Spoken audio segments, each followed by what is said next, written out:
Hello my YouTube family, कैसे हैं आप लोग। उम्मीद करती हूँ सभी लोग स्वस्थ होंगे, मस्त होंगे। और आज है अनंत चतुर्दशी, तो आप सभी को अनंत चतुर्दशी की हार्दिक शुभकामनाएं। और भोग के लिए मैंने बनाया है खीर और पूड़ी, विष्णु भगवान के भोग के लिए। तो खीर पूड़ी बना दिया है मैंने पहले, मतलब पूरा नहीं बनाया, भोग के लिए पहले खीर तो बना दिया है मैंने, इकट्ठा ही बना दिया, उसमें से भोग लगाने के लिए निकाल दिया पहले। और पूड़ी बना दिया, बाकी पूड़ी अभी जब सब लोग खाना खाने बैठेंगे तब बनाऊंगी।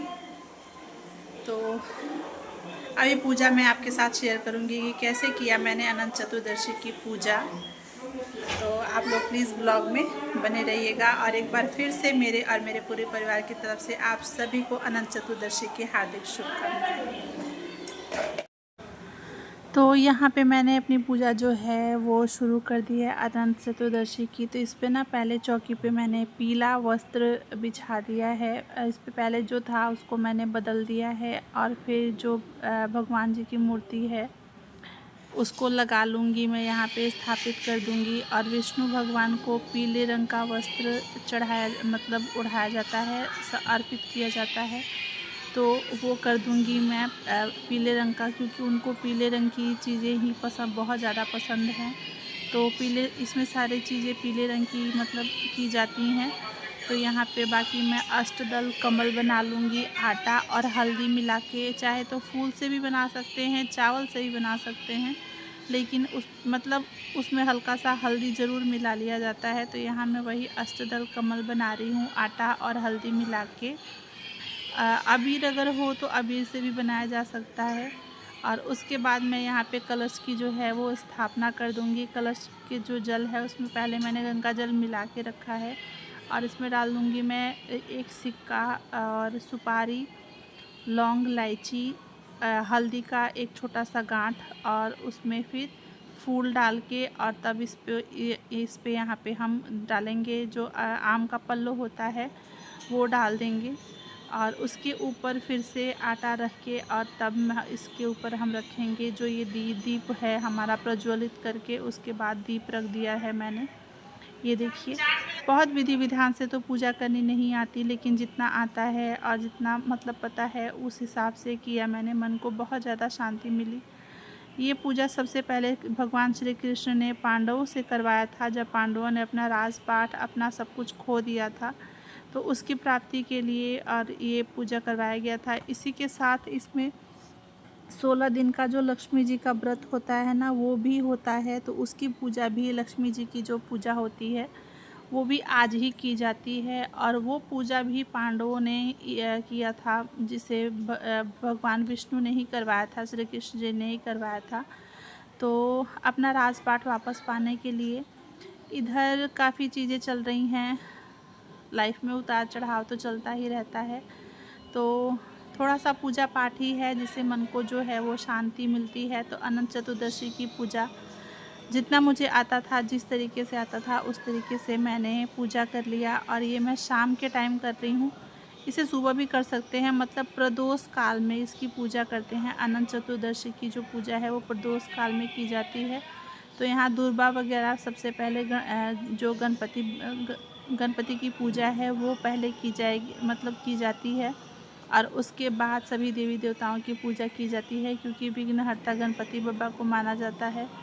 तो दुर्बा वगैरह, फूल और जो भी चीज़ें हैं, सबसे पहले आचमन करके कि भगवान मैं मुझसे कोई गलती ना हो, फूल अक्षत हाथ में लेके भगवान की पूजा पहले आचमन कर लेंगे कि जो पूजा हम शुरू करने जा रहे हैं, मतलब अच्छे से उसे पार लगाइएगा। वो कर लिया है मैंने। उसके बाद यहाँ पे पूजा मेरी शुरू हो चुकी है। और ये देखिए, गणपति बप्पा की पूजा करने के बाद जो हमने कलश स्थापित किया है उसकी पूजा करेंगे, भगवान विष्णु की पूजा करेंगे साथ में ही। और इधर मैंने ना जो सुपारी होता है, कसैली जिसको बोलते हैं, उससे मैंने माता गौरी बना लिया है, जिसको मैंने गणपति बप्पा के बगल में ही बैठाया है। गौरी गणेश जी बनाए। तो गणेश जी की तो मूर्ति मेरे पास मैंने मंगा ली थी, बट गौरी माता को मैंने कसैली में मौली लपेट के और तब मैंने बना के और स्थापित किया है। इधर मैं फिर बाकी कलश और विष्णु भगवान की पूजा मैंने शुरू कर दी है। साथ में इसमें हलवा और पूड़ी बनता है भोग के लिए, तो वो बना लिया है मैंने। हलवा और खीर और पूड़ी तो वो बना लिया है मैंने और रख दिया है ठंडा करने के लिए, ताकि थोड़ा सा मतलब रूम टेम्परेचर पे नॉर्मल हो जाए उसका टेम्परेचर।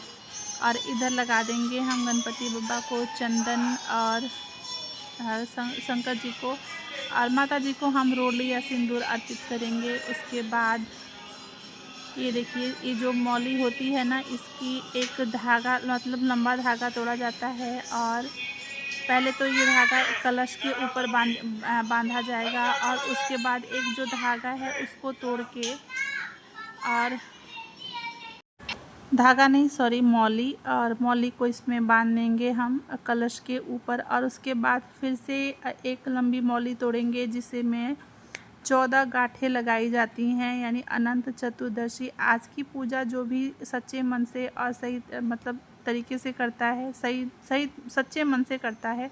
तरीका तो पूजा का क्या है, जिस हिसाब से हमें आता है हम लोग कर लेते हैं, और वही सच्चे मन से अगर किया जाए तो वही पवित्र हो जाता है। उसका फल हमें ज़रूर मिलता है जो हम सच्चे मन से करते हैं। स्वास्तिक बना दूंगी मैं कलश के ऊपर, और जो मैं बता रही थी कि उसमें अनंत धागा जो होता है ना, उसमें 14 गांठें लगाई जाती हैं, और उसके पूजा के बाद उसको अपनी कलाई पर जो जेंट्स होते हैं उनके दाहिने, और जो मतलब लेडीज़ होती हैं, यानी जैसे अगर मैं अपने घर में मैंने घर में जो भी लोग हैं जेंट्स लोग, उन लोगों को मैंने दाहिने हाथ में, और अपने मम्मी जी के सबके बाएं हाथ में उसको बांधना होता है। सबसे पहले इसमें 14 गांठ लगाई जाती है, यानी चतुर्दशी। वो 14 दिन भी हो सकता है, 14 साल भी हो सकता है, और आप इसे जितने दिन चाहें हाथ में रख सकते हैं। 14 दिन तो रखना ही होता है, उसके बाद आप भले इसको चाहें तो उतार सकते हैं, लेकिन वो लगा के और उसको ना भगवान विष्णु को अर्पित किया जाता है। गणपति बप्पा को जनेऊ के रूप में वस्त्र का अलावा वो भी चढ़ा दिया है मैंने। और ये देखिए,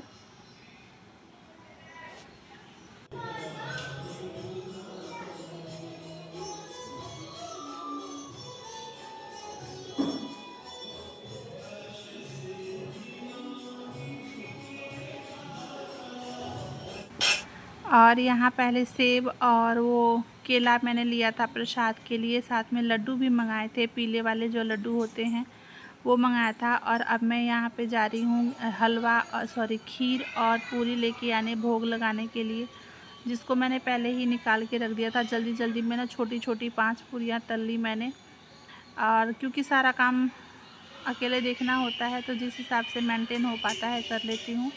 जो तुलसी जी का होता है ना, मतलब उसके ऊपर बहुत अच्छी सी मजरी आ रखी थी, वो मैंने गणपति बप्पा को नहीं अर्पित किया जाता है, सिर्फ ये क्या कहते हैं विष्णु भगवान को ही अर्पित किया जाता है। जो तुलसी का होता है, तुलसी दल, तो सिर्फ विष्णु भगवान को ही अर्पित किया जाता है, गणपति बप्पा को बिल्कुल भी नहीं किया जाता। तो उस चीज़ का मैंने बिल्कुल बखूबी ध्यान रखा है। और दूसरा दीपक भी जला लिया है मैंने, जो बाहर मैं तुलसी जी के पास लगाऊंगी। तो ये देखिए, यहाँ मेरी पूजा विधि विधान से संपन्न हो चुकी है। आरती करने के बाद अपना आशीर्वाद ले लेंगे। जो भी हमारी मनोकामना है वो हम भगवान तो मन की सारी इच्छाएं जानते हैं, उनसे कुछ कहने की ज़रूरत नहीं है, वो सब कुछ जानते हैं। और यहाँ धनवी मीठी की जो मस्ती है वो चल रही है कि अब उन्हें प्रसाद मिलने वाला है, यानी कि लड्डू। तब से वो कितनी बार आ चुके हैं कि लड्डू दे दो, और वो कह रही है कि मम्मा मुझे भी लगा दो आरती। तो बस वीडियो आपको अगर पसंद आएगा तो प्लीज़ लाइक शेयर सब्सक्राइब ज़रूर कीजिएगा। और ये मैंने भोग लगा दिया है विष्णु भगवान को, खीर और पूड़ी। उसके खीर में मैंने डाल दिया है तुलसी का जो पत्ता होता है, मजरी सहित तोड़ा है मैंने।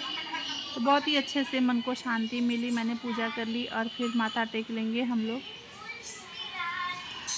बाकी सब लोगों ने भी आके यहाँ पे कपूर वगैरह जला के, मम्मी वगैरह सब ने कर लिया था, तो वो मैंने शूट नहीं किया। मैंने सिर्फ इतना ही वीडियो शूट किया, क्योंकि धनवी मीठी ना कंटिन्यू यहीं पे लगे हुए थे। और ये देखिए कितना प्यारा सुंदर सा लग रहा है, सबसे क्यूट लग रहे हैं हमारे गणपति बप्पा।